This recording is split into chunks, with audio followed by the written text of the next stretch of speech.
أعوذ بالله من الشيطان الرجيم بسم الله الرحمن الرحيم وصلى الله وسلم وبارك على سيدنا محمد وعلى آله وأصحابه أجمعين.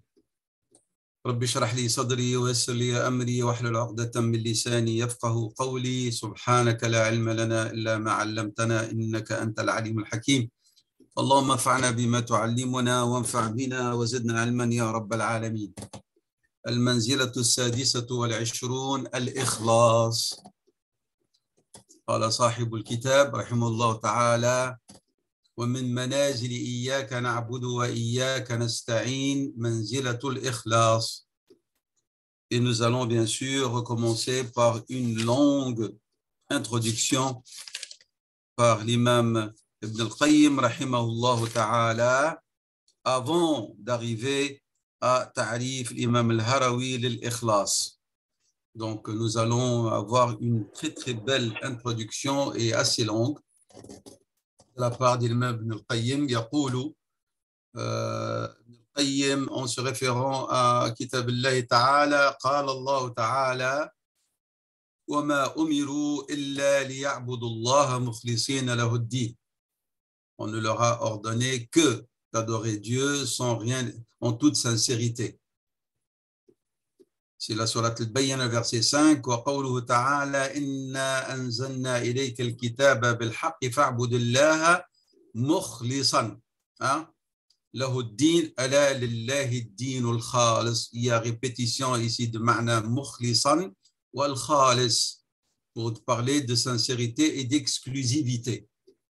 التجريد، الإخلاص، عدم الشرك، الشرك الظاهر et الشرك الخفي. Ni l'association apparente qui est la grande association, ni l'association mineure qui est l'ostentation.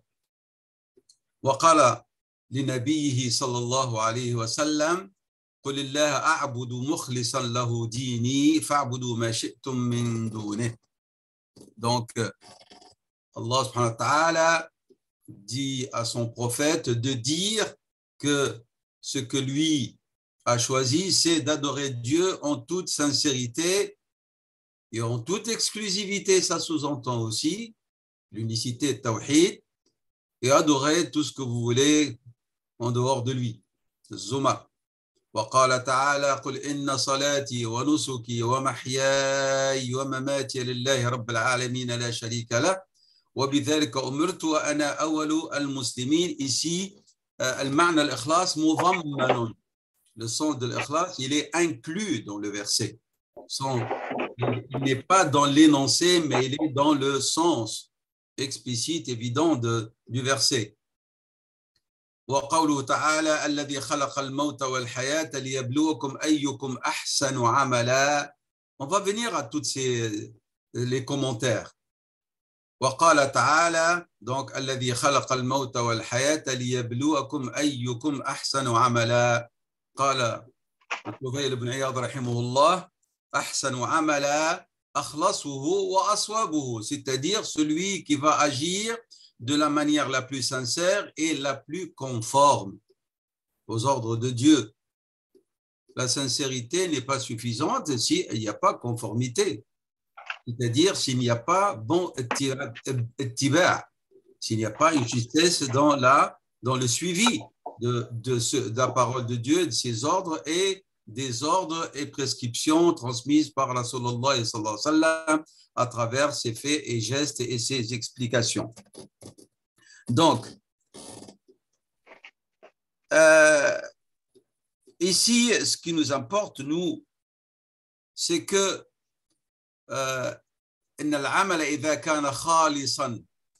l'œuvre, lorsqu'elle n'est pas sincère, nous avons parlé de cette règle fondamentale chez ulama l'islam, qu'il y a deux conditions pour l'agrément et l'acceptation de l'œuvre: أن يكون خالصا وأن يكون صوابا لم يقبل. Donc al-khalis أن يكون لله, qu'il soit pour Dieu, exclusivement voué à Allah subhanahu wa ta'ala. Wa sawab, c'est qu'il soit conforme à la sunna de Rasulullah sallallahu alayhi wa sallam.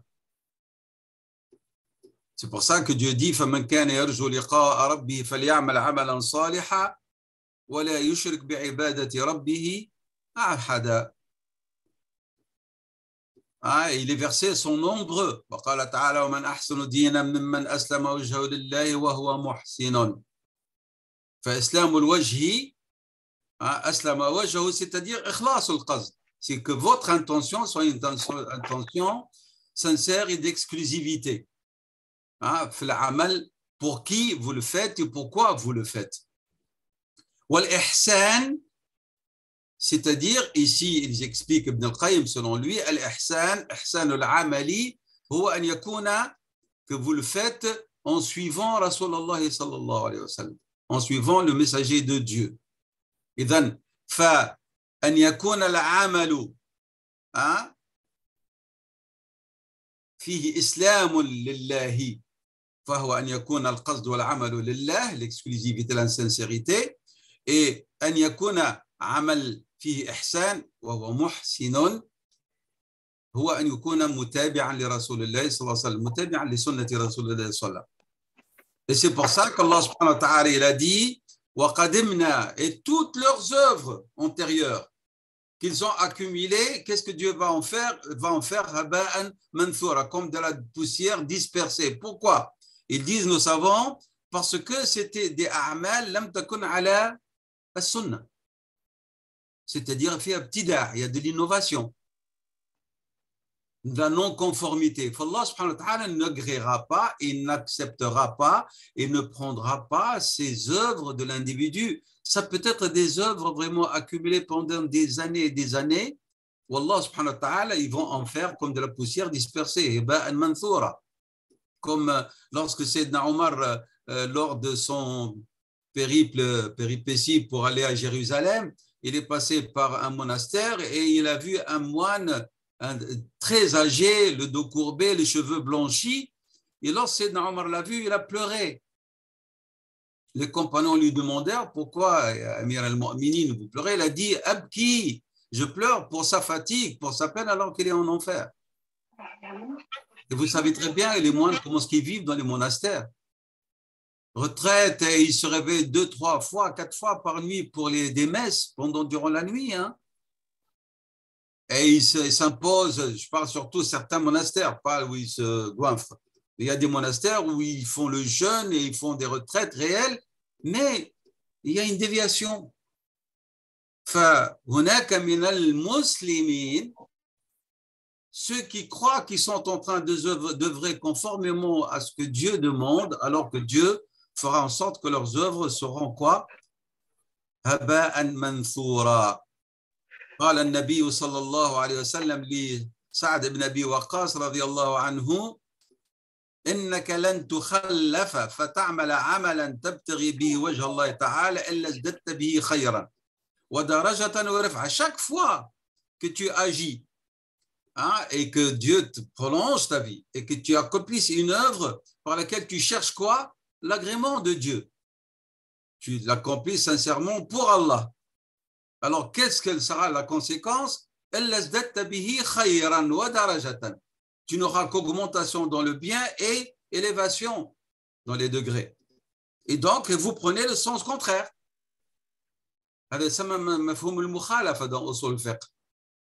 Donc, le sens, il est là, prenez le sens contraire.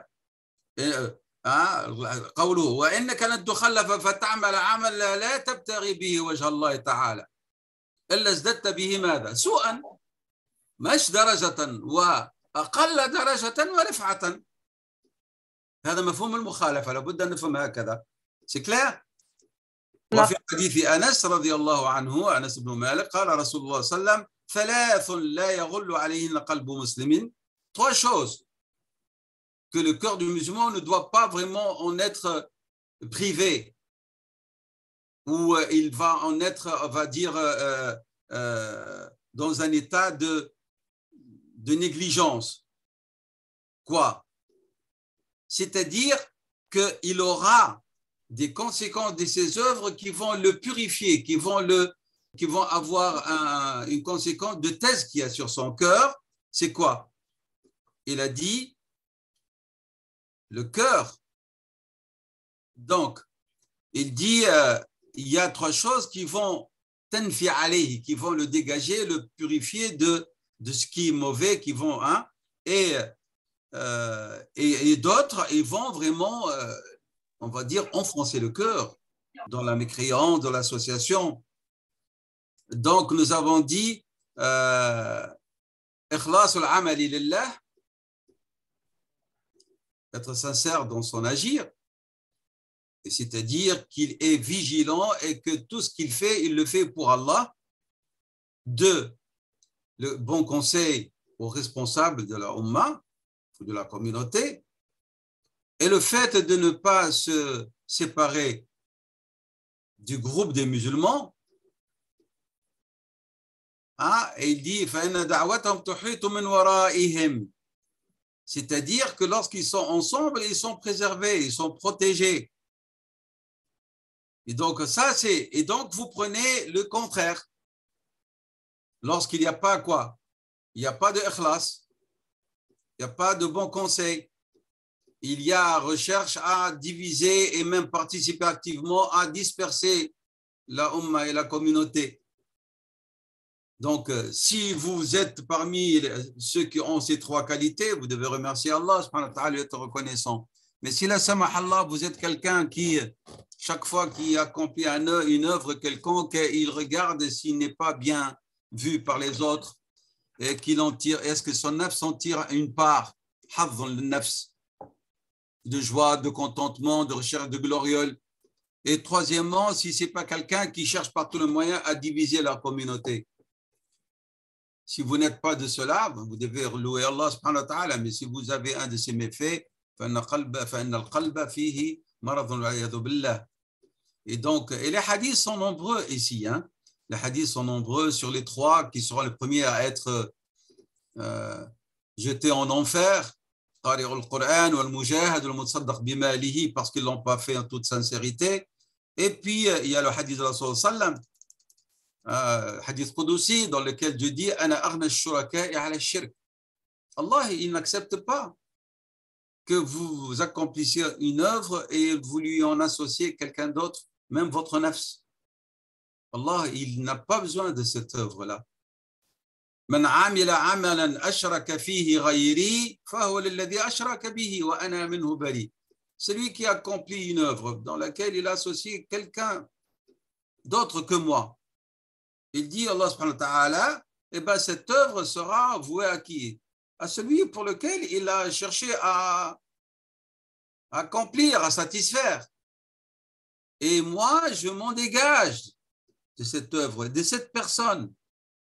Donc, il n'est pas des miens, il n'est pas de parmi mes ibadi, mes serviteurs. Donc vous voyez, donc, et dans une autre tradition rapportée, il dit Yaqulu lahu, Dieu dira à cet individu yawm al-qiyamati idhhab, va rechercher ta récompense auprès de celui pour qui tu as œuvré.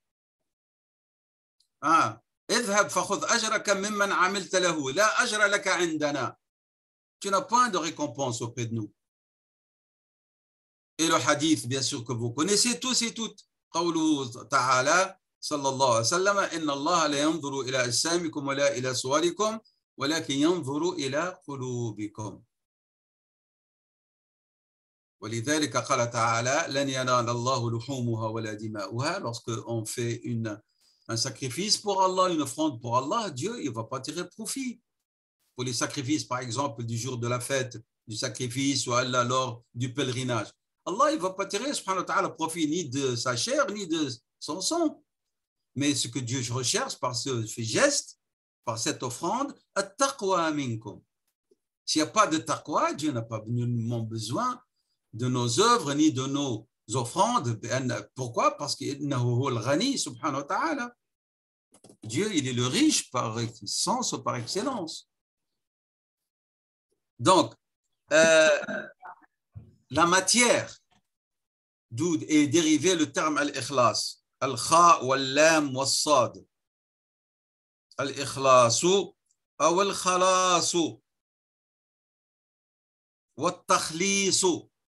Donc, عندنا الخلاص التخليص الإخلاص. On a des termes tels que dans des hadiths, dans des versets al-khullasu, dans tous ces termes, qu'est-ce qu'on trouve? On trouve les sens suivants. Le salut et la sauvegarde. On trouve la délivrance et l'affranchissement. On trouve le sens de la sincérité et de la loyauté. On trouve dans le sens de la purification et le fait de se débarrasser des impuretés et des souillures morales et physiques.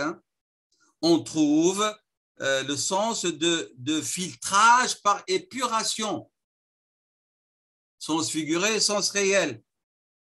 On trouve le sens de raffinage ou affinage, c'est-à-dire les termes ikhlas, khalas, takhlis, khullas tournent autour de ma'na at-tanqiyah, at-tanqiyatu, at-tasfiyatu min ash-shawaibi, de tout ce qui est déchet, de tout ce qui est impureté. C'est clair? Et nous avons dans la sourate An-Nahl, les abeilles, قوله تعالى إن لكم في الأنعام لعبرة نسقيكم مما في بطونه من بين فرث ودم لبنا خالصا سائغا للشاربين. لبنا خالصا, c'est-à-dire d'entre la matière fécale, on vous fait sortir un lait qui a été purifié, qui a été filtré de toutes les impuretés. والعمل يجب أن يكون comme ça. Il doit être filtré, purifié d'entre quoi? D'entre les déchets de nafs, al-riya, l'ostentation, al-ghurur, l'orgueil, le contentement et la gloriole, l'argent de la gloriole, hadh al-nafs. C'est clair? Donc c'est comme Dieu, subhanahu wa ta'ala, par sa grandeur et sa volonté et sa capacité, à filtrer ce lait d'entre déchets et résidus et matières fécales. On doit être très très vigilant pour purifier notre intention, notre qasd, lorsque nous œuvrons de tous les déchets sûrs de nafs. C'est clair?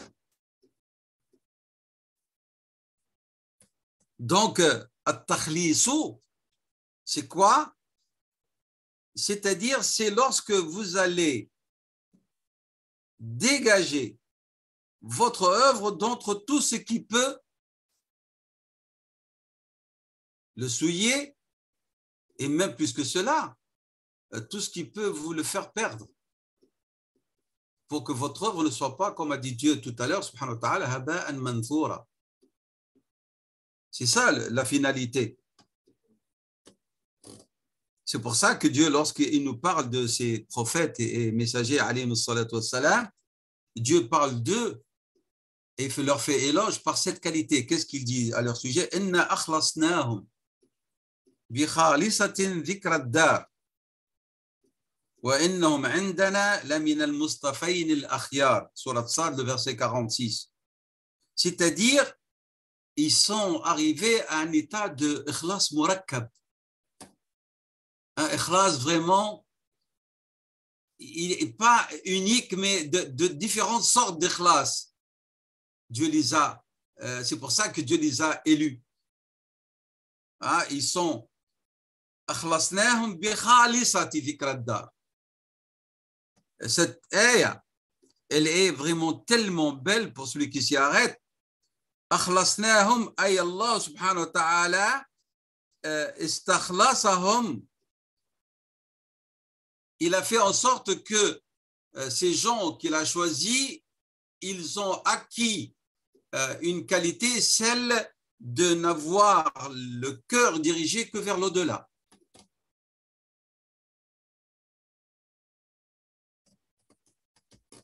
Toujours ذكر الدار الآخرة حاضرة في أذهانهم. Toujours la vie de l'au-delà, elle est omniprésente dans leur esprit, dans leur cœur. C'est ça la différence. Est-ce que Sayyidina Muhammad sallallahu alayhi wa sallam accordait beaucoup d'importance à la vie d'ici-bas? Sayyidina Muhammad sallallahu alayhi wa sallam, il a de l'importance à l'au-delà. Et lorsque Dieu lui a donné le choix, il a choisi de rejoindre Rafiq al-A'la, alors qu'il n'avait que 63 ans, alayhi salatu wassalam. Lorsque sa da'wa est arrivée à son apogée et que c'est devenu un état qui s'étendait, quelqu'un d'autre dit non, moi je veux tirer profit des conséquences de mon œuvre. C'est maintenant où je vais cueillir les fruits, vous me dites ayamshi. Voilà. فلذلك قال تعالى إن أخلصناهم بخالصة ذكر الدار الآخرة. Leur qualité, c'est que Dieu subhanahu wa ta'ala a fait que Dar al-Akhirah hiya hadiratun fi adhanihim. Il n'y a que ça dans leur cœur et dans leur esprit. فلذلك هم كانوا عبيدا الأنبياء والمرسلين عليهم الصلاة والسلام كانوا عبيدا خلصا لله. Des purs serviteurs de Dieu. عبيدا خلص, pur. استخرجناهم واخترناهم واصطفيناهم. Nous les avons choisis, nous les avons élus d'entre les hommes pour qu'ils soient عبيدا خلصا لنا. Comment? Dans leur esprit omniprésent, quoi? ذكر الدار, الدار الآخرة. C'est pour ça que Dieu subhanahu wa ta'ala, il vante Sayyidina Moussa alayhi salam en disant à son sujet dans la sourate Maryam, واذكر في الكتاب موسى إنه كان مخلصا أو مخلصا وكان رسولا نبيا. Il a dit la première chose, Allah subhanahu wa ta'ala, premièrement, il est mukhlas, il n'a pas de vue sur cette vie d'ici-bas. Pourquoi? Parce qu'il était Rasul al-Nabi'an. Wal-Anbiya al-Mursalin, kulluhum, comment a dit Dieu à leur sujet dans le verset précédent? Il a dit dans la sourate Sad 46, Inna akhlasnahum bi dhikra khalisati dhikra ad-dar. Et ça va dans le même sens. Vous voyez, il n'y a pas de contradiction dans le Coran. Dieu dit les Anbiya al-Mursalin, ils ont cette qualité-là. Et il parle de Sayyidina Moussa, il commence à parler de cette qualité-là. Et il justifie le pourquoi.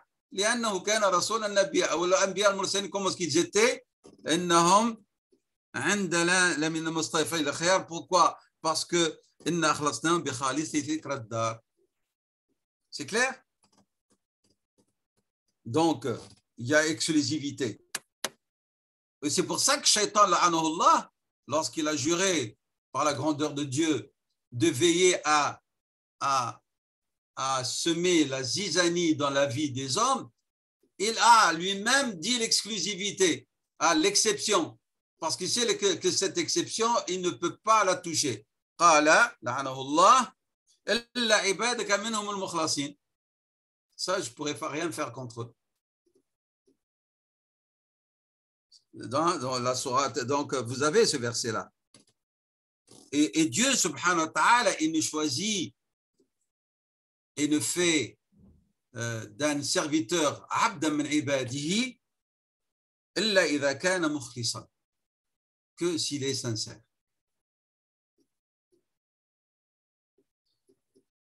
Donc tout individu, toute servante et serviteur kana mukhlisan fallahu subhanahu wa ta'ala yastakhlisuhu li nafsihi. Quand عندما يعلم الله من عبده إخلاصا. Bien sûr, Allah il sait d'avance, mais nous parlons pour nous. Donc, عندما يعلم الله فيك إخلاصا فهو يستخلصك. Lorsque tu agis avec exclusivité, Allah subhanahu wa ta'ala il va te purifier et faire de toi un de ses intimes purifiés et rapprochés.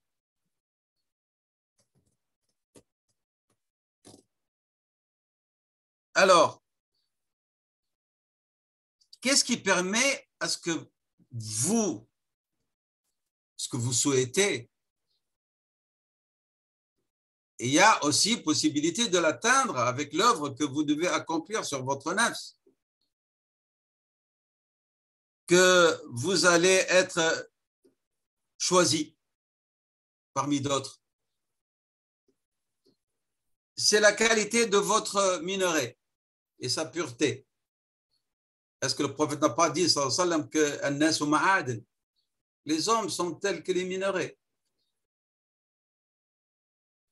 Et donc, ma huwa ma'danuka? Est-ce que anta ibn ad-dunya ou ibn al-akhirah? Est-ce que tu fais partie des gens de cette vie, des fils de cette vie d'ici-bas, ou est-ce que vous êtes le fils ou la fille de l'au-delà? C'est ça qui va permettre à ce que tu agis vers la purification et qu'Allah il va participer activement à te purifier.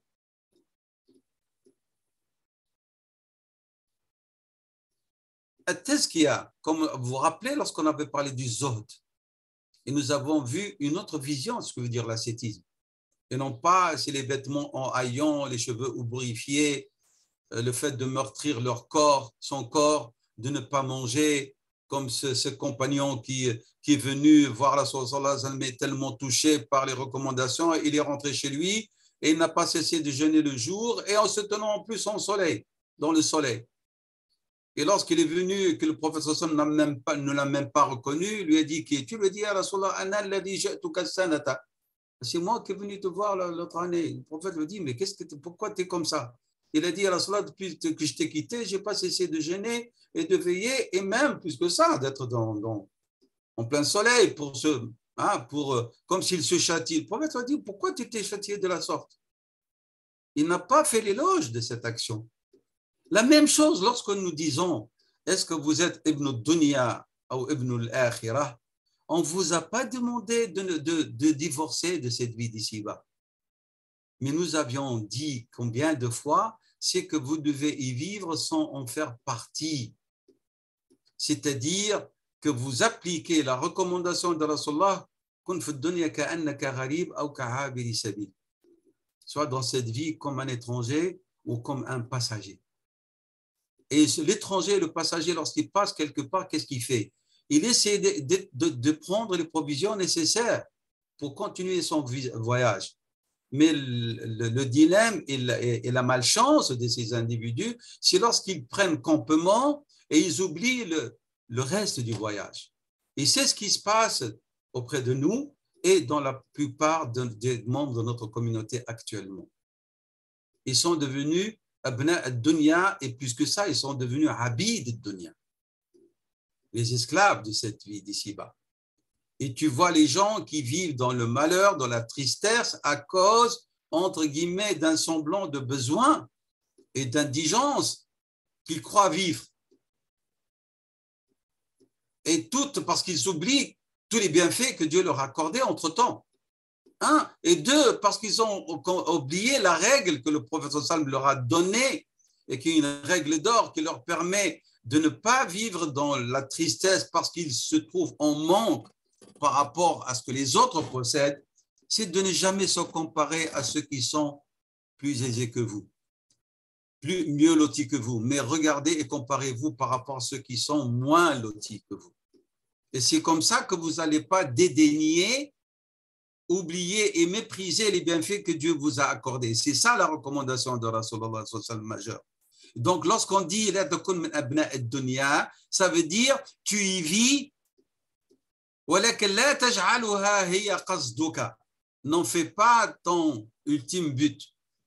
Comme on a dit à maintes reprises, n'en fais pas le but stratégique de ta vie, de ton existence, on va dire. C'est un des moyens qui va te permettre d'atteindre le but stratégique qui est le paradis. C'est clair? Donc, c'est ça, c'est pour ça que lorsqu'on dit donc ne me comprenez pas d'une manière erronée, mais toujours mettez-vous dans le contexte du hadith de sallam, c'est de faire de cette vie, de l'utiliser et qu'elle soit un moyen, matiyatun, pour atteindre l'au-delà et qu'elle soit dans vos mains et non pas que vous la faites loger dans votre cœur. Donc, nous avons dit que ma'na al-ikhlas, هو التصفية, nous avions dit, والتنقية. Donc, c'est la purification et l'épuration. Et le fait d'enlever, de dégager toutes sortes d'impuretés. Et de point de vue shara, de point de vue islamique, légal, al-ikhlas, c'est quoi? هو تصفية الإرادات, que vous allez purifier vos intentions et votre volonté. Et les volontés, quoi? C'est-à-dire ces résolutions que vous prenez chaque fois que vous allez agir. Vous allez les purifier de quoi? De tout ce qui va dévier votre intention et résolution de ce qui va leur faire perdre l'exclusivité. وهو التوحيد أو ما سميناه بالتجريد. C'est clair? تصفي القيد, تصفي القصد, c'est-à-dire تصحح النية. وأن تجرد الإرادة لله وحده. Et que la résolution et la volonté par laquelle tu agis doit être avec certitude. Vous le savez et vous l'avez conclu et décidé que ce que vous allez faire ou ce que vous comptez faire ou ce que vous faites est adressé exclusivement à Allah subhanahu wa ta'ala. C'est pour ça que Dieu a dit, et on rappelle le verset que vous connaissez tous de la sourate Al-Kahf, le dernier. Ce dernier verset, nous on le lit par sourate Al-Kahf, comme ça on passe. Mais il est le meilleur verset ici.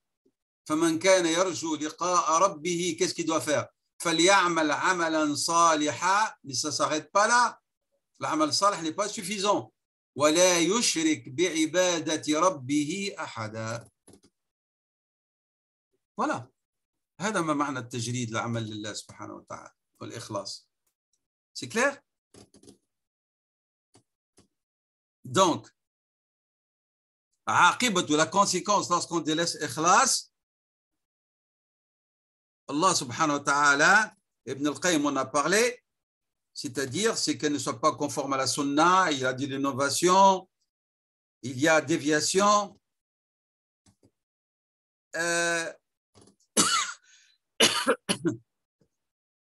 Sera sanctionné yawm al-qiyamah. Je vous renvoie à surat al-Ghashiyah, qala ta'ala, wujuh yawma idhin khashi'atun 'amilatun nasibah tasla naran hamiyah.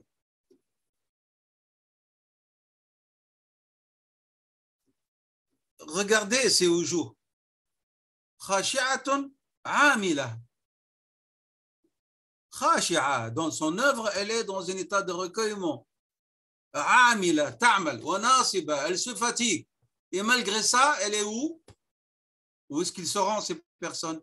Ces personnes seront tasla naran hamiyah. قالوا لأنهم لم يكونوا مخلصين في العمل. ودليله, et l'appui de cette explication, le hadith sahih dont on a mentionné tout à l'heure, قوله أول من تسعر بهم النار.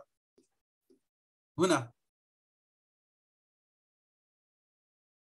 le prophète a informé des trois premiers qui seront, par lesquels sera alimenté le feu de l'enfer. قارئ القرآن والمجاهد والمتصدق بماله. لماذا؟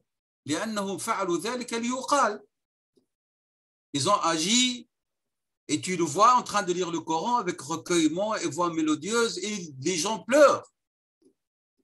ولكنه كان يقرأ ليقال أنه قارئ.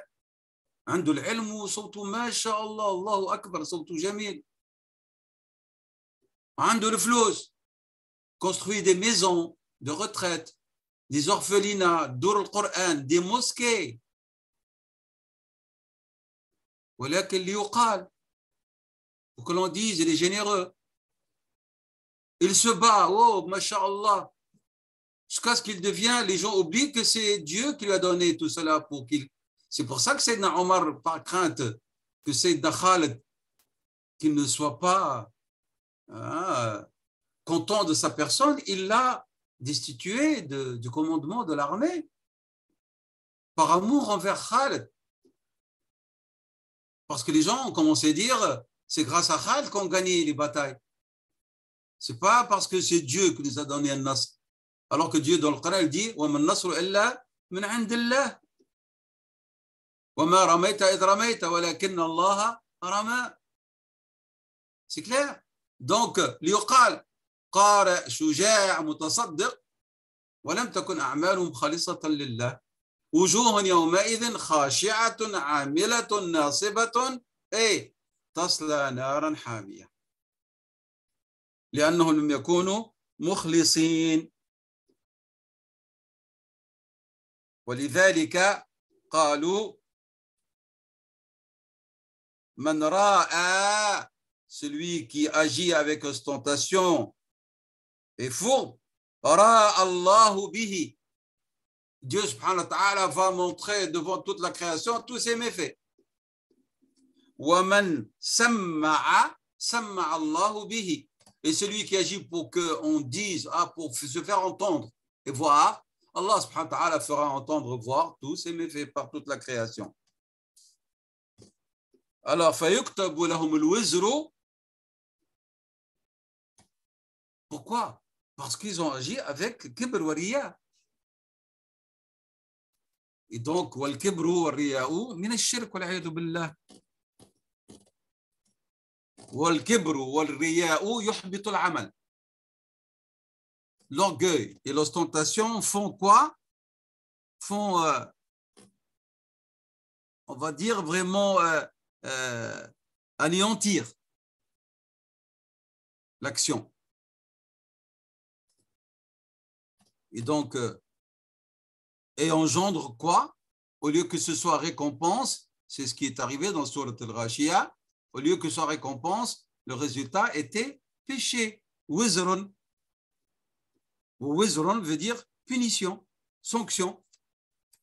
C'est clair?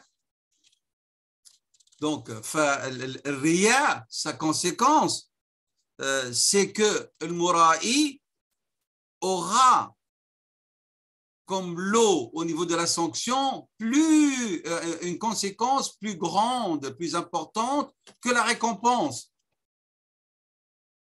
Pourquoi? Parce que le riya, il est un danger tellement grave qu'il faudra l'éviter, parce qu'il détruit tout. C'est clair?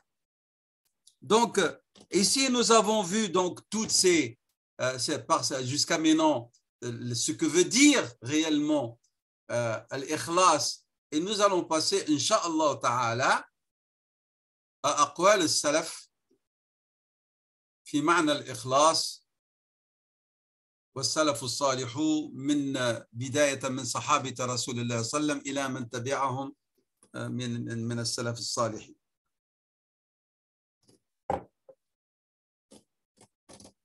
Bien, nous allons essayer de choisir quelques citations qui nous donnent une compréhension de ce que veut dire la sincérité, mais pas une sincérité normale, une sincérité excellente. فيها الإحسان. Il y a un hadith mais qui est jugé ضعيف, قدسي, hadith قدسي. Mais le sens il est bon, il est conforme. قوله فيما يروى عن ربه الإخلاص قال تعالى الإخلاص سر من سري. الإخلاص c'est un de mes secrets, fait partie de mes secrets. استودعته قلب من أحب من عبادي. Je l'ai fait loger dans le cœur de celui que j'aime d'entre mes serviteurs. الإخلاص سر من سري استودعته قلب من أحب من عبادي. Ibn al-Qayyim l'a cité, ce hadith, malgré qu'il est daïf, dans le Madarij, et l'imam al-Qurtubi aussi l'a cité dans la Surat al-Baqara, dans son commentaire du verset 139. C'est clair? Vous l'avez ici, hein? وفي أثر مروي إلهي الإخلاص سر من سري استودعته قلب من أحببته من عبادي. J'ai dit donc Ibn al-Qayyim le cite ici dans le Madarij, et l'imam al-Qurtubi aussi l'a cité dans son commentaire du verset 139 de la sourate 2. L'imam al-Junayd rahimahullah ta'ala قال الإخلاص سر بين الله وبين العبد. الإخلاص سر بين الله وبين العبد. Il est ici. لا يعلمه ملك فيكتبه ولا شيطان. لا يعلمه ملك فيكتبه ولا شيطان.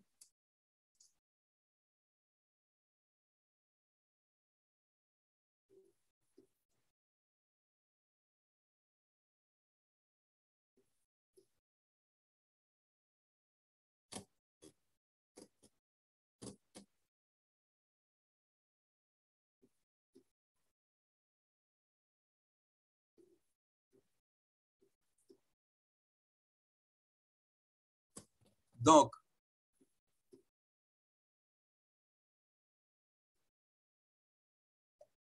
excusez-moi, je cherche la citation, on est allé vite, loin. Voilà. قال الجنيد الإخلاص سر بين الله وبين العبد لا يعلمه ملك فيكتبه ولا شيطان فيفسده ولا هوى فيميله. Lorsqu'il y a de la sincérité, qu'il y a quelque chose d'intime, de secret entre Allah et son serviteur, ni un ange n'en est informé pour qu'il l'inscrive, ni un shaitan n'en est informé pour qu'il vienne chercher à le corrompre, ni une passion ne peut le dévier. Ça, c'est lorsqu'il s'agit du vrai ikhlas. C'est clair? Donc ici, le Junayd nous parle d'une sincérité, d'une qualité extraordinaire. C'est celle que devient un secret intime entre Allah et son serviteur. Il y a une excellence dans cette sincérité qui fait que seul Dieu, subhanahu wa ta'ala, en est informé parce que ça devient une attitude de confidentialité entre l'abd et le Seigneur, subhanahu wa ta'ala. C'est clair? Pourquoi? Parce que l'ikhlas est tellement difficile à atteindre que si le serviteur l'acquiert, c'est normal qu'il mérite une place pareille. C'est normal. ولذلك يقول donc أهل التفسير يقولون فالإخلاص فيه من المشقة والصعوبة. ابن قدامة المقدسي رحمه الله تعالى قال وأما يسير الرياء فلا ينجو منه إلا الأنبياء. Il dit, c'est pour ça que la sincérité est quelque chose de très très difficile, que le fait d'avoir même qu'un peu de contentement, il dit, c'est pas possible que vous n'allez pas l'avoir, même si vous êtes sincère. Sauf les prophètes et les messagers, on en a été préservés, même de ce contentement où ils vont tirer une part personnelle de ce qu'ils réalisent. Sayyidina Muhammad sallallahu alayhi wa sallam, malgré ses veillées nocturnes et ses jeûnes et son ascétisme, il n'a pas dit ouais, je mérite avec cela le paradis. Il a dit c'est le minimum que je fasse pour que j'exprime ma gratitude. Il n'a pas tiré profit de ça. Il a renvoyé, il a remis la chose dans un autre sens. Si j'agis ainsi, c'est parce qu'il faut que je sois reconnaissant et ce que je fais n'est pas assez. C'est pour ça, Ibn Qudam al-Maqdisi, il dit wa amma yasiru, peu d'ostentation, personne n'en est préservé, excepté qui? Les prophètes et les messagers. فلا ينجو منه أحد إلا الأنبياء. Je répète, وقال ابن قدامة المقدسي pour expliquer que الإخلاص فيه من المشقة والصعوبة pour qu'il devienne سر بين العبد وربه سبحانه وتعالى. وحتى يصير سرا بين العبد وربه لابد أن يخلص من النفس. Tu as pu te libérer du regard des autres et de leur éloge. Il reste le pire ennemi, nafsuka. Eh bien, il dit, Ibn Qudama, wa yasiru ar-riya'i, personne ne peut en échapper. Personne. Illa al-anbiya, alayhim salatu wassalam.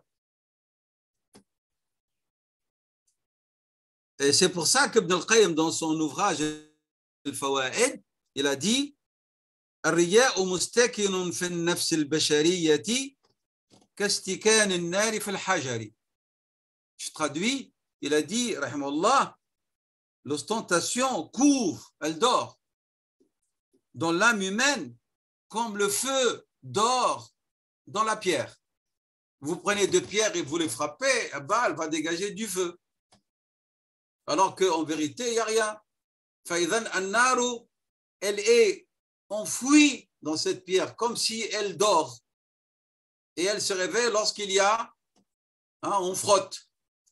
C'est clair? Eh bien, il a dit, Ibn al-Qayyim dans le Fawaid, eh bien, Ar-Riya, il dort dans l'âme humaine. Il est là. Il attend que le moyen pour qu'il se met en action. Et donc, ça veut dire quoi? C'est-à-dire qu'il faut être en état de vigilance. Il faut être vigilant. Mais malgré ça, vous l'avez et je l'ai. Fina hubbu riya. ولكن la qualité de l'un par rapport à l'autre, de l'une par rapport à l'autre, c'est quoi? Comment est-ce que nous allons réduire ce qui est enfui en nous, ce qui dort en nous, pour que nous soyons sincères dans notre agir et que nos actions, surtout nos bonnes œuvres, aient la qualité de l'exclusivité par laquelle nous cherchons qui? Allah subhanahu wa ta'ala seul. C'est pas évident. C'est pas évident. Donc, d'où le travail à faire. Pourquoi? Parce que notre nafs, elle aime bien d'être félicitée. Elle aime bien les éloges. Elle aime bien que les gens disent Wallahi, mashallah, l'ustad.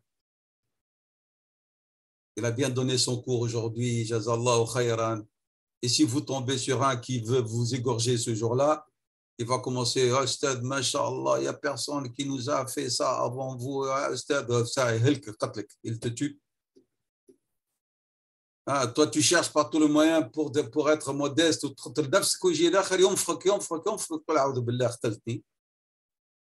Tu sors de ce cours et le neuf te dit, tu es contente, ça y est, on a eu notre lot aujourd'hui d'éloges. Alhamdulillah wa alhamdulillah. Et merci à eux de nous avoir conduits à cela. Alors que non. La meilleure manière, c'est de faire du dua. Ou le dua bisr, en secret, comme a dit Rasul sallam, dua li akhika bi dhahr al-ghayb mustajab. Ton invocation pour ton frère ou ta sœur, alors qu'il ne te voit pas, il ne l'entend pas, il est exaucé. C'est mieux qu'une éloge qui risque de le tuer ou de la tuer. Et ça, ce sont des questions d'éducation spirituelle qu'on acquiert petit à petit. Donc, on a fait la prière d'un frère anima, mais qui était de qualité. Ça va, on ne va pas le voir après la prière. Mashallah ya Cheikh, sotakallahu akbar kullah. Vous l'avez tué. Vous dites une chose, si vous voulez. Jazakallahu khayr Cheikh, taqabbalallahu sa'yakum. Et vous partez. Mais ne commencez pas. Tabbal. C'est très dangereux. Ouais, cette attitude, on doit vraiment apprendre à la voir. Avec toutes les personnes que nous sentons et qui nous sont utiles. Mais en vérité, ce n'est pas qu'ils nous sont utiles, c'est Dieu qui en a fait un sabab. Vous vous rappelez, on a parlé de ça. Rabbi ja'alaha asbab. فعوض أن تشكر السبب أشكر مسبب السبب.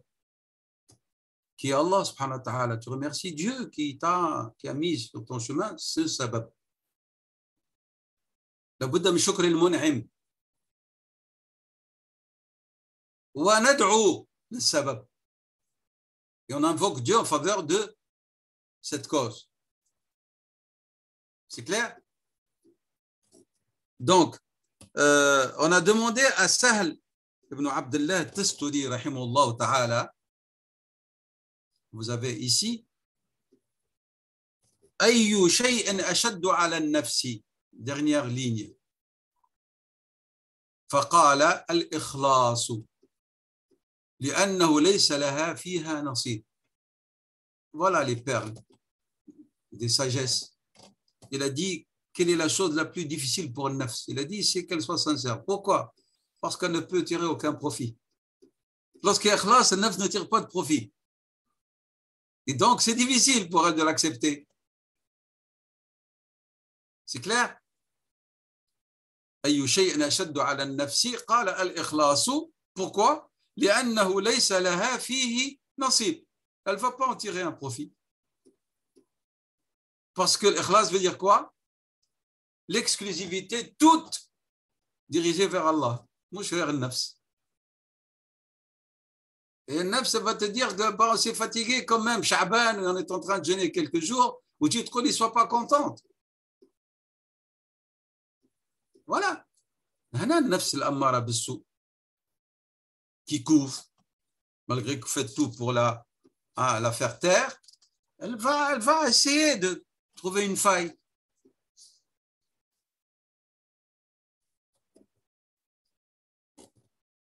Pourquoi? Parce que le nefs, elle aime bien. Elle aime bien, comme on a dit, elle aime bien être louée. Nous continuons avec Aqwal al-Salihin.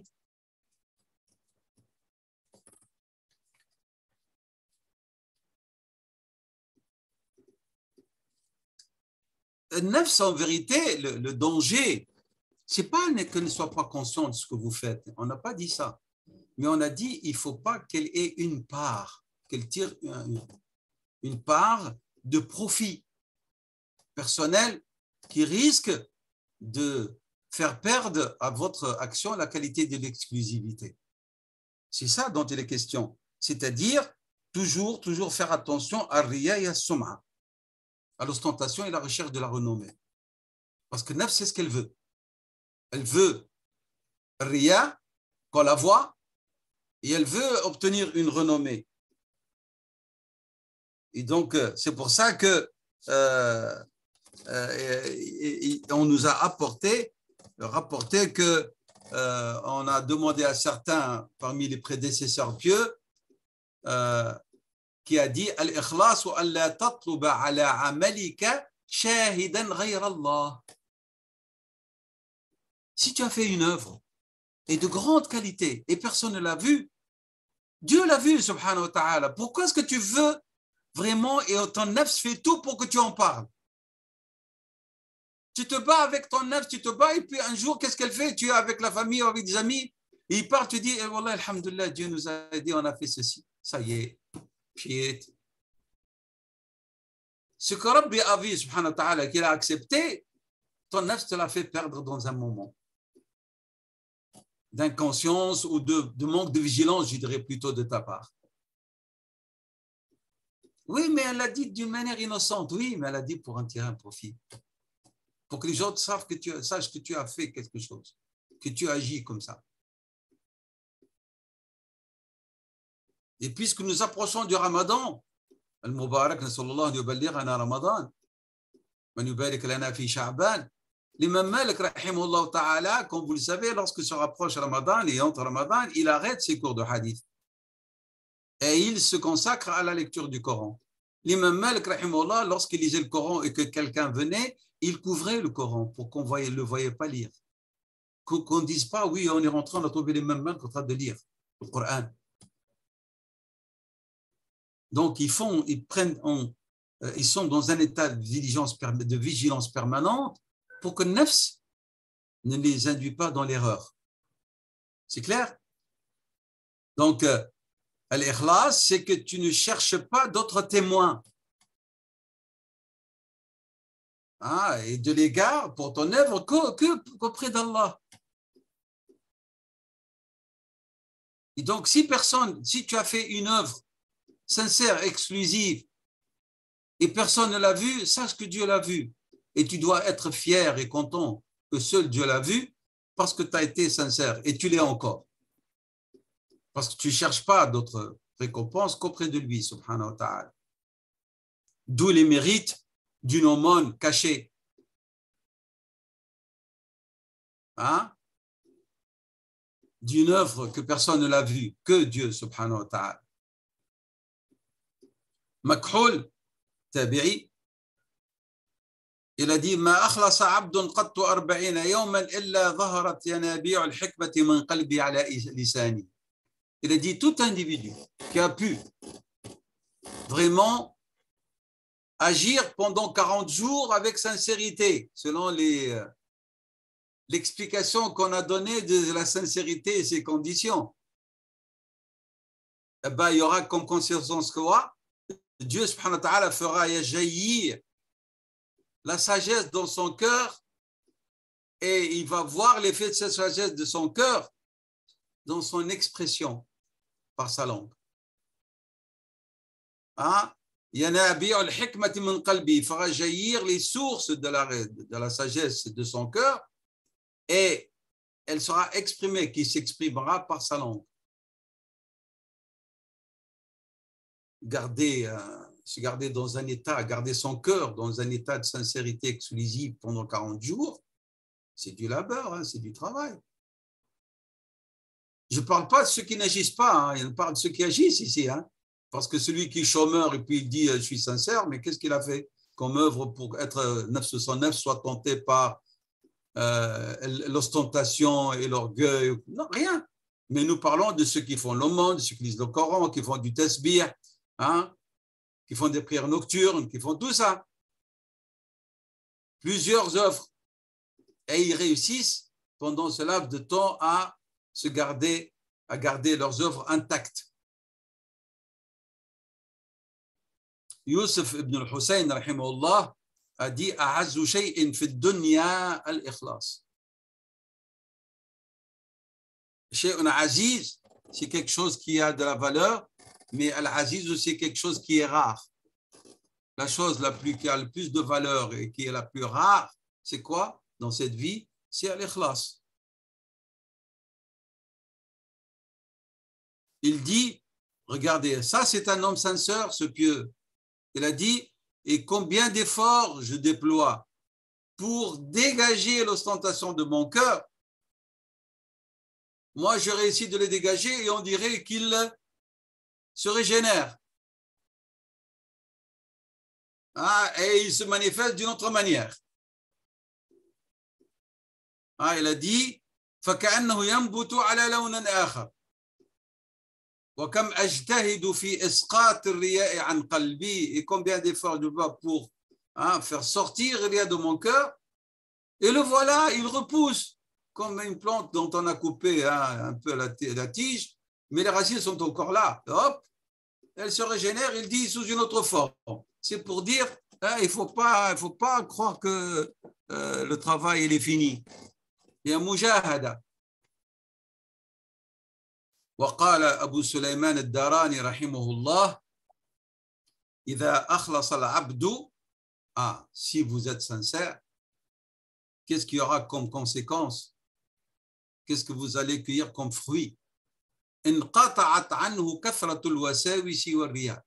Il sera vraiment débarrassé de quoi? De la waswasa, des suggestions et de l'ostentation.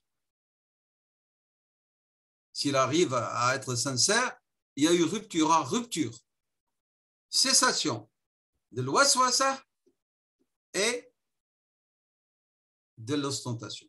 Riya. C'est les fruits.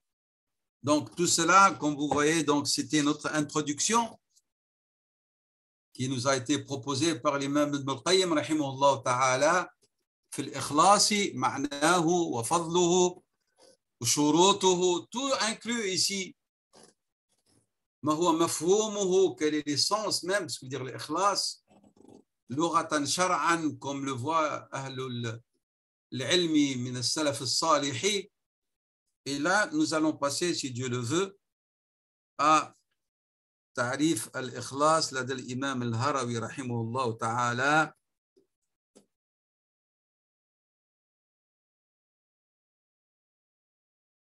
Donc, l'ikhlas, c'est quoi avant de commencer? Donc, à parler de ces degrés et de son tarif, c'est ifradullah subhanahu wa ta'ala fi ta'ati. C'est l'exclusivité. Donc, dans tout acte d'adoration ou de dévotion, tu spécifies que tu l'accomplis pour Allah. Hein? فإخلاصك أن تفرد الله تعالى بقصدك عند طاعته. Et les gens dans cette manière de voir l'adoration sont à des degrés différents, bien sûr.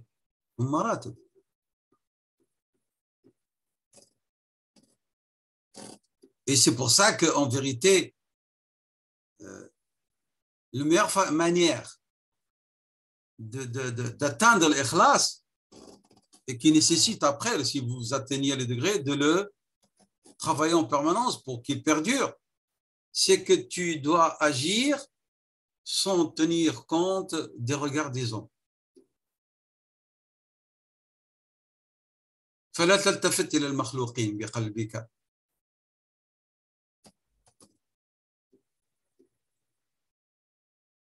On a dit que cette définition, c'est celle de l'imam al-Nawawi, rahimahullah, qui a dit al-ikhlasu huwa tasfiyatu al-fi'li an mulahadhati al-makhluqina.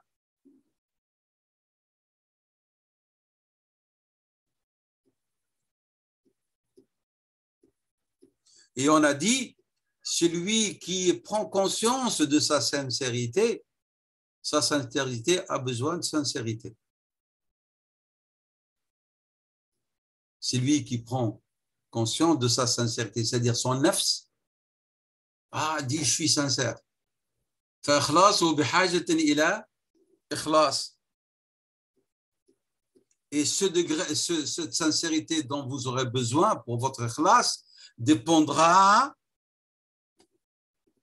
de la manière avec laquelle vous voyez votre sincérité.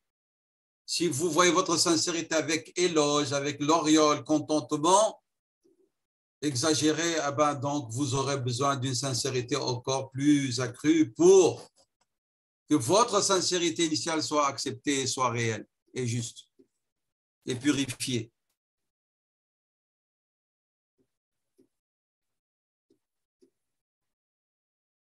Pourquoi? Parce que selon Ibn al-Qayyim, al-mukhlisu la yuzakki nafsahu abadan. Pour Ibn al-Qayyim, celui qui atteint le degré de khlas, il ne va pas faire son éloge et de dire je suis quelqu'un de mukhlis, je suis quelqu'un de muzakka. Donc pour Ibn al-Qayyim, al-ikhlasu huwa anna al-mukhlis la yuzakki nafsahu abadan.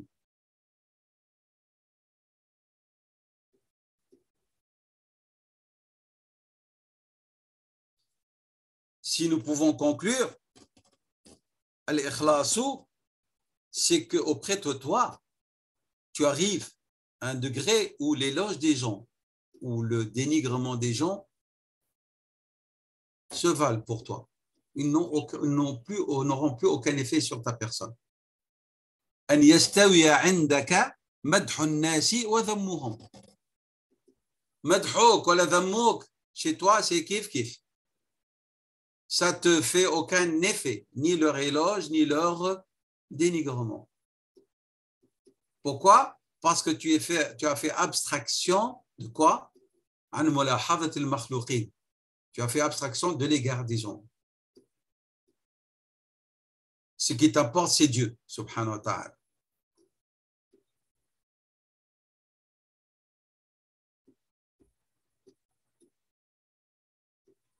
D'où ce qu'on a dit. On a dit man tazayyana lin-nasi, celui qui s'embellit pour les gens par des qualités qu'il ne possède pas. il est menteur, il est faux.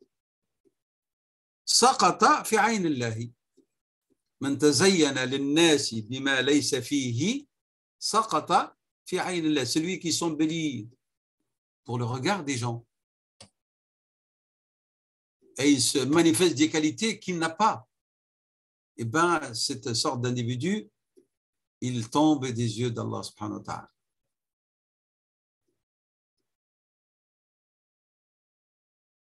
Pourquoi? Parce que lorsque tu deviens important aux yeux de Dieu, sache que, en vérité, tu ne deviens pas intéressant auprès des hommes. Mais lorsque tu es important aux yeux des hommes, sache que tu es devenu, il n'y aura plus beaucoup d'égards pour toi de la part de Dieu. Les hommes, ils vont te avoir de l'égard. Pourquoi? Parce que tu es quelqu'un auprès duquel ils vont tirer profit. Et nous savons que les gens, entre guillemets, les hommes de Dieu, les femmes de Dieu, ne sont pas source importante de profit. Hein. Ils ne veulent pas le haram, ils ne veulent pas faciliter les choses où il y a de la déviation, ils n'aiment pas les tricheries, ils n'aiment pas la corruption, ils n'aiment pas le faux témoignage. Ils sont loyaux, ils ne sont pas menteurs. Et les gens aiment que lorsque tu montes, que tu fasses des faux témoignages, que tu acceptes la corruption, que tu acceptes le haram, etc. Et là, toi, tu cherches la proximité de Dieu et l'insincérité dans ton agir vis-à-vis de lui, tu n'es pas un client intéressant pour eux. Donc, فكلما كلما ازداد الإنسان قيمة في عين الله فإن الخلق سيسخرون عندك. La création, son impact, son importance va diminuer auprès de toi et même leur profit va diminuer auprès de toi. Et كلما ضعف إخلاصك وقربك من الله إلا وصرت أقرب للناس.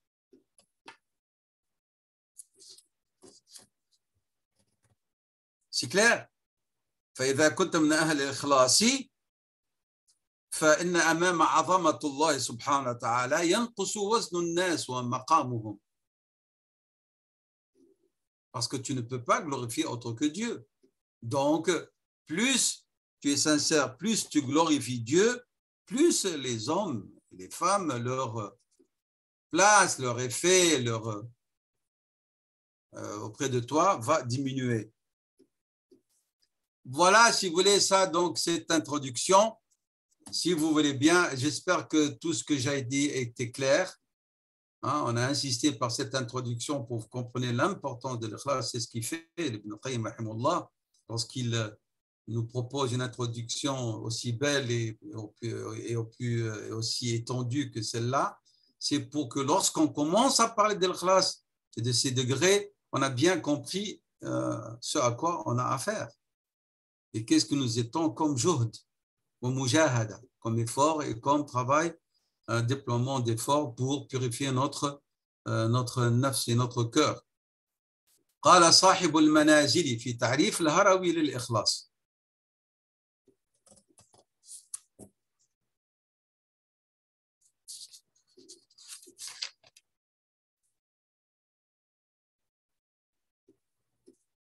Alors, et au fur et à mesure, il y a des petites autres rajouts auxquels je reviendrai, Inch'Allah ta'ala. قال الإمام الهروي رحمه الله الإخلاص تصفية العمل من كل شوب.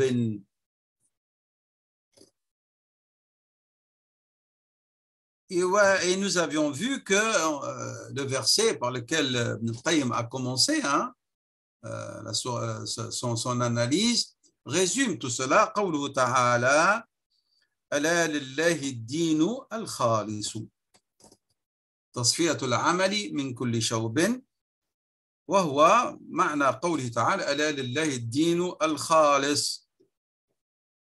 الشوب c'est une impureté وأول الشوب, et les premiers signes ou les premiers déchets, on va dire, avant d'aller vers les plus graves, c'est par exemple lorsque tu agis pour avoir une place dans les cœurs et du mérite dans les cœurs des gens. Tu embellis ton action, ton discours, ta façon d'être pour plaire aux gens ou qu'ils t'accordent un degré quelconque ou une part de leur bien ou leur éloge ou pour fuir leur dénigrement ou ou par déférence ou par exagération, soi-disant, dans leur serviabilité et affection, ou pour qu'ils t'aident à résoudre tes problèmes et à réaliser tes œuvres. C'est-à-dire, en vérité, tu agis et par ton action, tu recherches autre que Dieu. C'est ce que veut dire ash-shawbu. Ash-sha'iba ou ash-shawbu. Et il a dit l'ilal, c'est-à-dire les causes, les défauts, comme les maladies. Et il a dit que et le fait vraiment de connaître ce qui peut vraiment disperser cette action et faire en sorte qu'il n'en tirera pas profit. C'est lorsque tu en cherches une quelconque satisfaction pour toi ou pour les autres. Et le fait de pouvoir tirer profit, c'est consiste à quoi? C'est lorsque tu agis et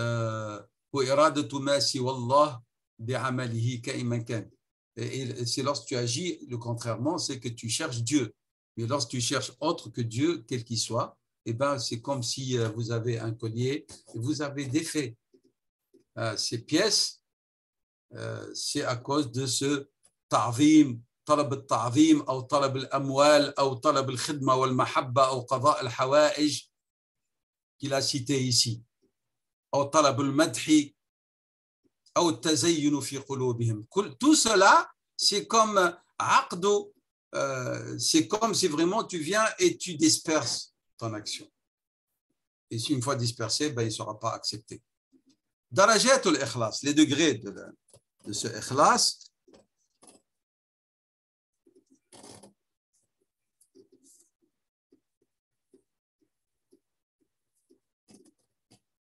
Avant de parler de darajat, je reviens vers cette définition. Tasfiyatul amali min kulli shawbin. C'est comme si on s'arrête à analyser un peu plus cette première définition de l'Harawi. C'est comme si nous disait, rahimahullah, il y a trois afat. L'afatu, on va dire des dangers qui peuvent vraiment détruire vos actions. Afatul amal. C'est comme si vous voulez dire, il y a la première, c'est lorsque tu vois ce que tu fais par ton cœur et tu lui accordes de l'importance. Ru'yatul amal. Nous parlons ici de point de vue ru'ya qalbiya, c'est-à-dire tu t'arrêtes au niveau de ce que tu fais et tu t'y plais à le regarder. Ça, c'est première F. Deuxième F, c'est lorsque tu demandes, on va essayer ici de voir ce que veut dire l'imam al-Harawi, c'est lorsque tu cherches une contrepartie par rapport à cette œuvre.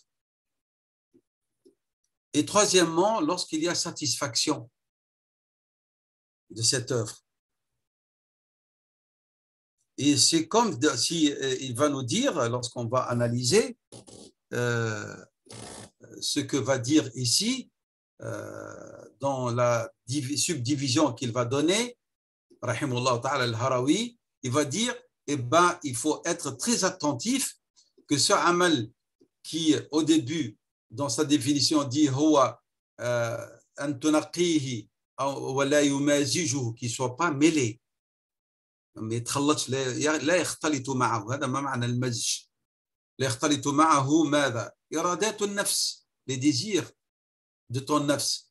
C'est quoi le désir de nafs? Il a donné beaucoup d'exemples. Il dit soit التزين في قلوب الخلق soit طلب مدحهم, demande de leur éloge, soit fuir leur dénigrement. Lorsque tu agis, alors ils vont dire il agit bien, et comme ça ils ne vont pas dire du mal de toi. Soit talabu ta'dhibihim, soit talabu amwalihim, soit khidmatihim ou mahabbatihim, soit qada'ihim hawaïjaka, ila ghayri dhalika min ash-shawa'ib. Et tout cela, il dit, est dû à ce que le serviteur, où est-ce qu'il va se situer dans les degrés de l'ikhlas. C'est clair?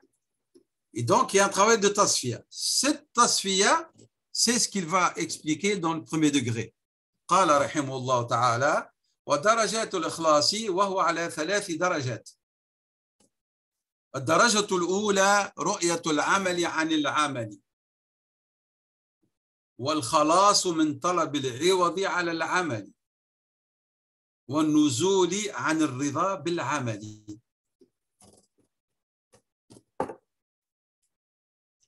Alors, قوله إخراج العمل رؤية العمل عن العمل.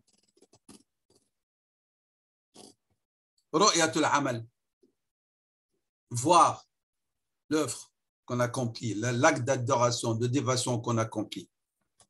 Ibn al-Qayyim, rahimahullah, il explique, soit il va dans le même sens que Imam al-Harawi, soit il va dans son explication exprimer son désaccord, mais avec tout le respect que vous l'avez remarqué jusqu'à maintenant vis-à-vis de l'imam al-Harawi. Et bien sûr, en apportant lui-même son explication à ce que veut dire al-amal et quelles sont les conditions qui vont lui permettre d'atteindre l'exclusivité al-ikhlas wa tasfiya wa tanqiya dont on a parlé. C'est-à-dire, يقول ابن القيم على العبد ألا يرى نفسه أنه فعل هذا العمل بقدرته وبقوته وبذكائه.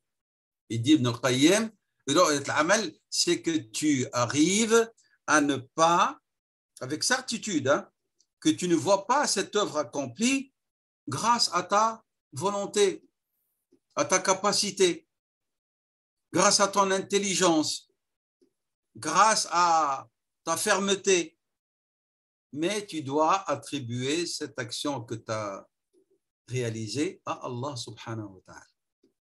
هذا ما معنى إخراج رؤية العمل عن العمل.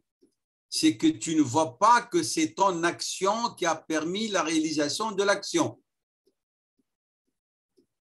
Donc, tu purifies ton action de la prétention que c'est grâce à ton agir que tu as pu accomplir l'action. Mais tu dois attribuer cela à Allah subhanahu wa ta'ala, qui t'a permis, qui t'a soutenu, qui t'a assisté, qui t'a donné les moyens, la vie, les membres, l'intelligence, les moyens financiers ou autres pour accomplir cette action. هذا ما معنى. Il dit إذن إخراج رؤية العمل عن العمل. العمل تخرج منه رؤية العمل.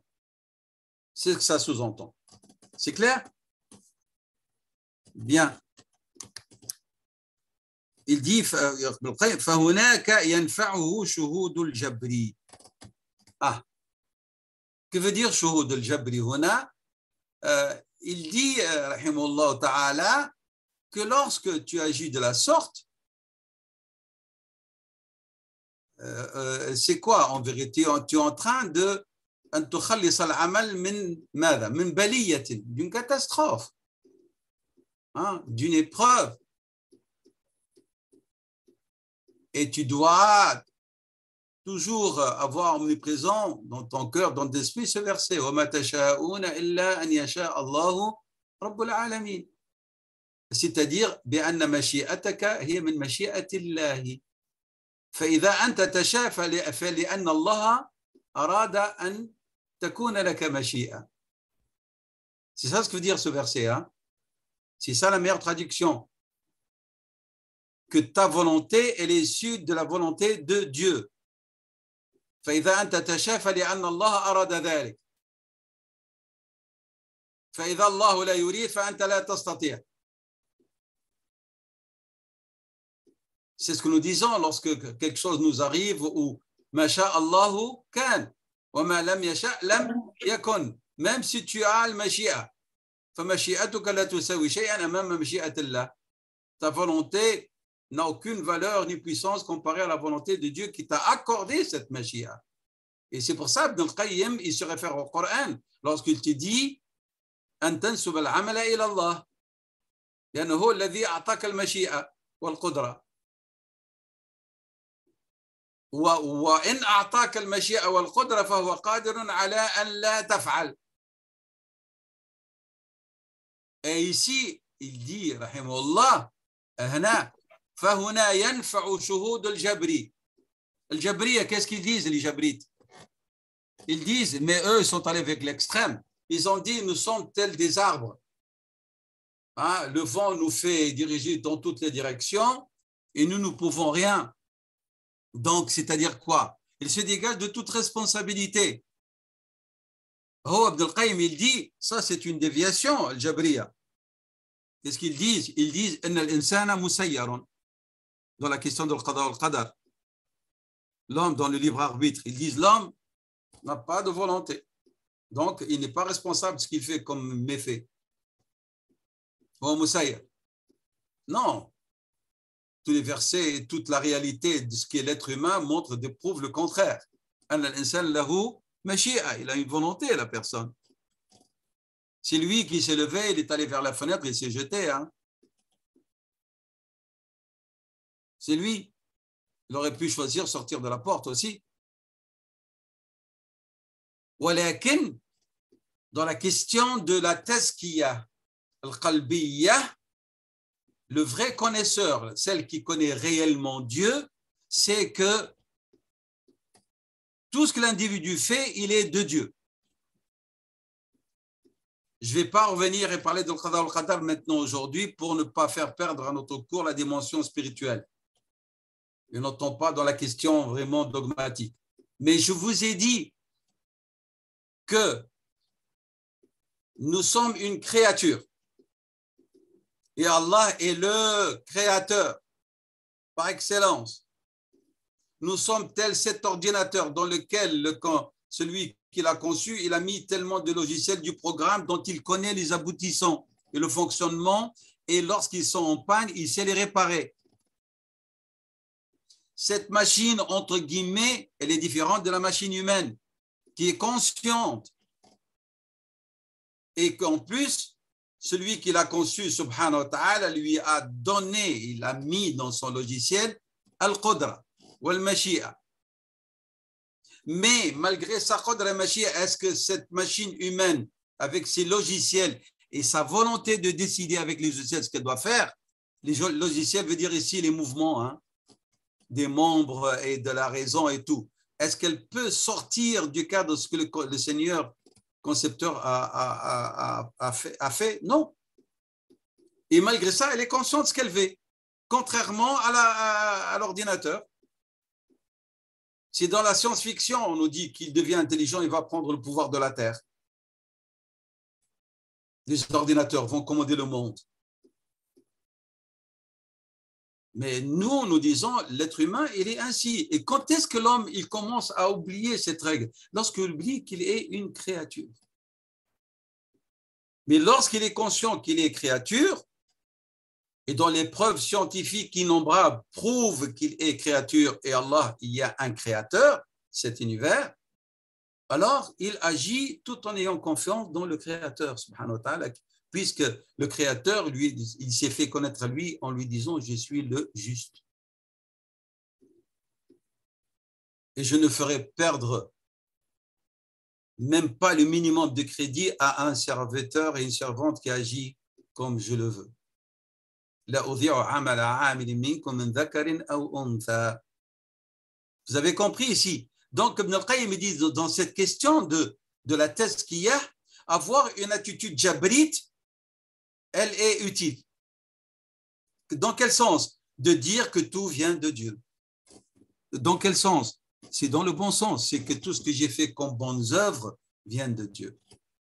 Et non pas qu'on va attribuer à Dieu, imputer à Dieu les méfaits qu'on accomplit. Parce que dans le Coran, Dieu était clair.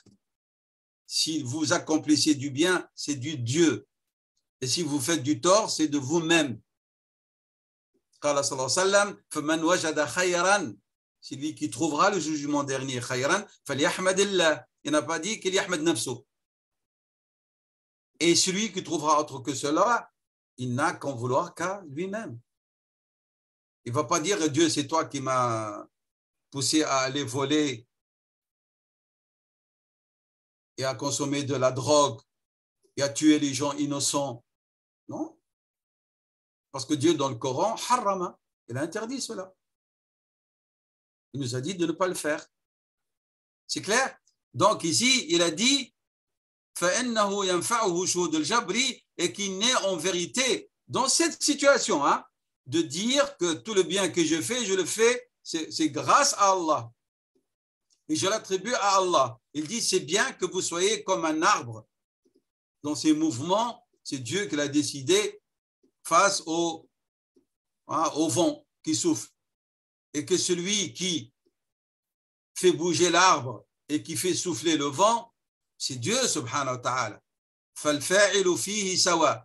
Et toi, tu es tel un mort. وَالْمَيْتُ لَا يَفْعَلُ شَيْئًا. Pourquoi? Parce que si Dieu nous laisse à notre nafs, le serviteur ne fera aucun bien. Il va faire le bien toujours avec une contrepartie. Le contentement, la gloriole, l'ostentation, l'orgueil, la contrepartie financière, la contrepartie au niveau de l'éloge, des postes qu'il veut occuper parmi les gens, etc. Donc, c'est comme si Ibn al-Qayyim nous dit, si l'un d'entre vous, Dieu l'a assisté pour accomplir du bien et purifier son âme et s'élever dans le degré de la spiritualité, parce que son nafs, normalement, ne l'aurait pas laissé faire. Parce que ton nafs est enclin à chercher à tirer profit. Vous avez compris ici, que c'est le sens de Jabri dans le bon sens et non pas dans le mauvais sens selon leur conception de ce que veut dire al-qada wal-qadar. C'est-à-dire, tu vas renoncer à ta force, à ta capacité et dire que tout ce que j'ai fait, huwa bihawlillahi wa quwwatihi subhanahu wa ta'ala.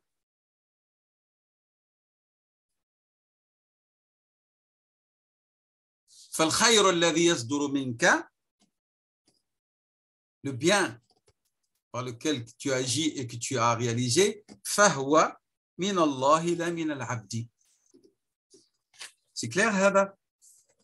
قال تعالى dans سورة النور ولولا فضل الله عليكم ورحمته ما زكى منكم من أحد أبدا ولكن الله يزكي من يشاء. Voilà, toujours la méthodologie d'Ibn al-Qayyim, tout ce qu'il dit, c'est tiré du Coran. Il nous cite ici l'argument, la preuve, قوله تعالى ولولا فضل الله عليكم, s'il n'y avait pas les bienfaits de Dieu sur vous et sa miséricorde, aucun d'entre vous n'aurait été purifié.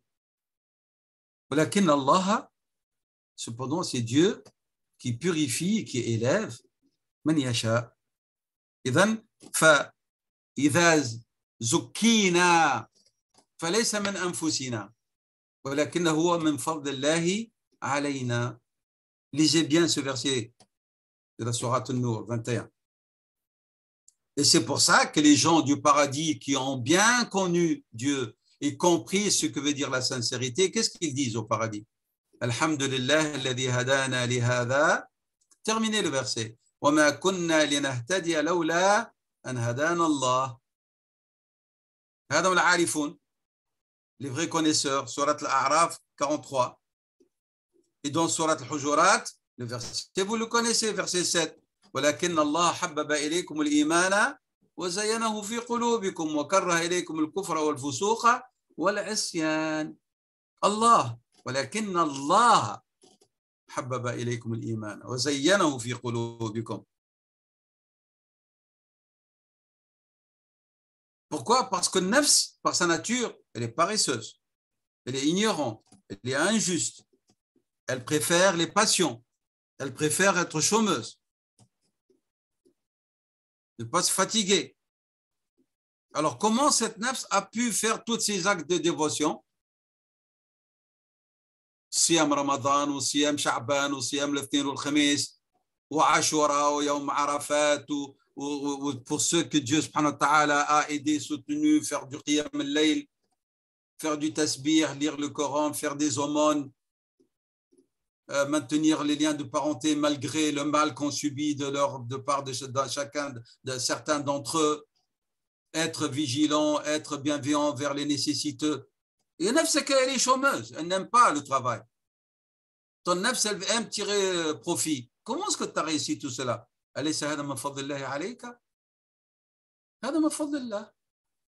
C'est clair? Ne font at-ta'at que les nufus al-muzakkat, al-zakiyya. ومن يزكي الله يزكي من يشاء. فإذا الفضل لمن؟ لك أو للذي زكاك؟ الفضل لله الذي زكاك. فلذلك لابد أن تشكر الله سبحانه وتعالى الذي أعانك على عدم رؤية عملك. C'est clair? Je vais m'arrêter ici pour vous laisser 5-10 minutes pour qu'on puisse parler ensemble, Inch'Allah Ta'ala. Et nous continuerons, si Dieu le veut, Inch'Allah, lors de notre séminaire présentiel, si Dieu le veut, Inch'Allah Ta'ala. Donc, l'analyse de ce premier degré, الذي وفقنا الله سبحانه وتعالى لعرضه. وأسأل الله سبحانه وتعالى أن يكون بيانا في الذي قلناه هناك بيان. J'espère que dans ce que j'ai proposé, exposé, des dires d'Ibn al-Qayyim et de l'imam al-Harawi, sens explicite et idées utiles, Inch'Allah, pour vous et pour nous. ونسأل تعالى سبحانه وتعالى القبول ومغفرة الذنوب. S'il y a eu des erreurs, سمن نفسي ou des omissions, et s'il y a eu rectitude et justesse, فهذا من فضل الله علينا. والله أعلم وصلى الله وسلم وبارك على سيدنا محمد وعلى آله وصحبه وسلم.